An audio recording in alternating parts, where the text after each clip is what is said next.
And obviously, we talked about leaving Roadrunner. How was your transition from Roadrunner Records to Peaceville for the release of the new album On You as a band? I think it was really good. I mean, the reason we left Roadrunner was for a multitude of reasons. I mean, they sacked some of the people that worked at their label. That, in my opinion, there was one A&R guy, and there was a guy who sort of headed up most of the European office, who was brilliant. And then also they were slanting toward the more mainstream, you know. So if you weren't selling, you know, 500,000 in America alone, and you weren't hitting the Billboard charts, they were a bit, you know, lackluster, to say the least, in their support of the band. And we felt that the previous album, Godspeed and Devil's Thunder, wasn't fully realised like it could have been. It just, you know, just needed someone with a lot of creative input and ideas and a bit of love for the music, which, you know, fortunately we found here on Peaceville Records. You know, the fact it's British based, we've been able to choose what people we want to use in certain territories to promote the record. So, you know, it's been like a relief, really. You feel like people actually give a shit about the record, which is obviously the main thing. And you're releasing a fan edition of the album, which is going to be available exclusively online. Yeah. Is that your way of just saying thank you to the fans for sort of their continued support over the years? Well, yeah, I guess so. And it was, I mean, again, that was something else that was a creative idea by people at Peaceville.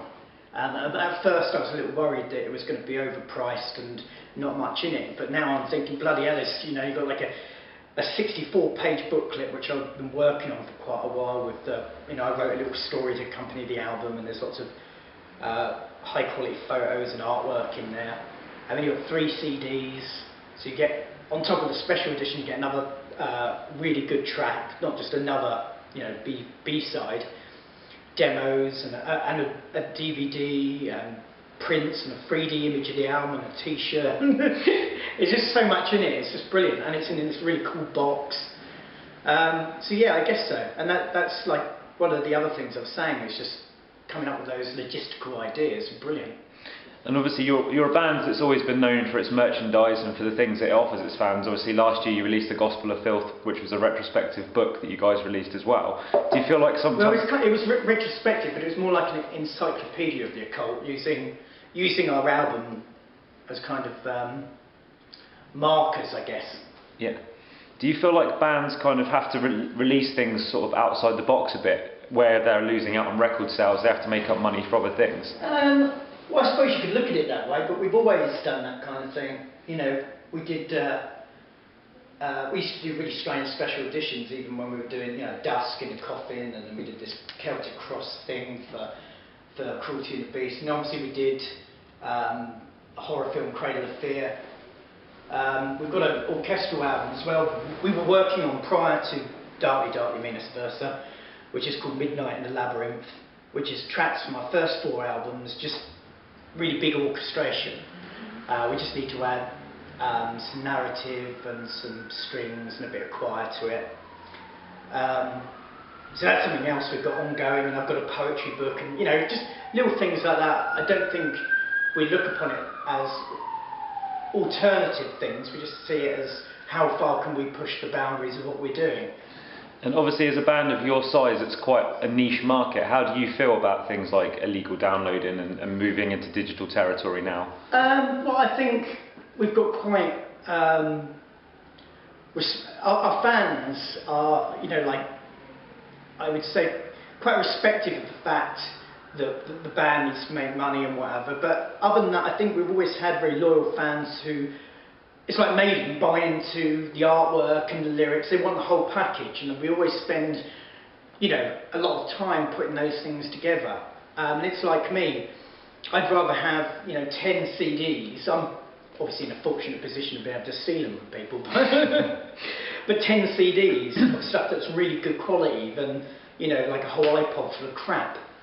And genuinely, you know, I won't just speak for me, but a lot of metal fans I know, you know, they'll go to a MySpace page or a Twitter account or some shit like that, and they'll check out the bands if it's been recommended, and then order the album.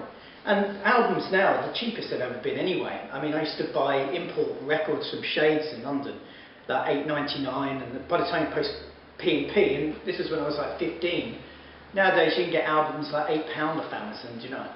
Which I think is pretty reasonable. Do you feel like it puts kind of a glass ceiling on people in your genre, having, you know, the download market? In what respect? Because obviously if the bands that are coming out aren't making the money, there's only so much level of success that they can get. That's very true, yeah. And also, just with the current financial climate, especially across Europe, I mean, Germany, for example, used to be, bands wear a furrow through Germany, you know, you see every night there'd be another band playing in Hamburg or Berlin, and nowadays people just haven't got the money, so they've been very picky, and you found a lot of American bands just pulling tours and thinking, well, we might as well just get on and do something completely, you know, which obviously wrong, but that's just the way things have been going recently. So yeah, no, I agree. I think it definitely is the case that I think people just have to be a bit more inventive, and perhaps it's a good thing, because there were a massive slew of bands that, you know, you just think, why, what a waste of fucking the world's resources putting that out. So hopefully music fans won't be the only thing that's, you know, people being selective, perhaps there'll be record companies as well, instead of just jumping on bandwagons and, you know, following everybody else's lead. And what is your opinion on the current state of the black metal scene and your continued position in the scene? Well, I wouldn't know about our continued position, but you know, there's some good bands out there. Melakesh, Craft, New Immortal's alright, Triptychon's cool. I mean, I like the diverse bands, you know. I'm not a big fan of everything that just sounds the same. New Burzum record I thought was quite cool as well. New Enslaved. So yeah, no, I think it's as healthy as it always was. I mean, I remember when it first started, and there were so many different bands, from Necromantia, Moonspell, to Impaled Nazarene, to, you know, they were so diverse, and I think that's what keeps the scene alive. I think all this kind of quasi dark frame nonsense, and I don't mean dark frame being nonsense, but everybody copying that kind of upturned badger look and posing around in forest with sticks. I just think, you know, it's a sham. It's like trying to recreate magic with nothing other than a bit of grease paint, you know, and all these people saying how evil and stuff they are. It's just, I just found that, people may disagree and say, well, it's, you know, feminists may say it's, oh, you know, 95 killed it when Cradle brought out Dusk in Her Embrace. I think the bands that killed black metal were the bands that just replicated that entire scene, and it just stagnated, and people want to move on. Obviously, we've talked about lineup changes and we talked about label changes. What is it that keeps Cradle of Filth going after so long, and what do you see for Cradle of Filth in the future? Well, we just love what we do. That's what keeps us going. I don't think we're running out of inspiration for things. I think there's too much in the world to be inspired by. I think anybody who loses a creative mind, obviously, it's not, you know, it's being a bit narrow-minded themselves. Everybody sort of hits a brick wall every now and then. But I think, yeah, just creatively and for the fun of it. I mean, this album sounds like we're really enjoying what we're doing, because we are. And I think as long as we can continue that, keep that fire still burning, we can carry on for, you know, 10, 15 more years.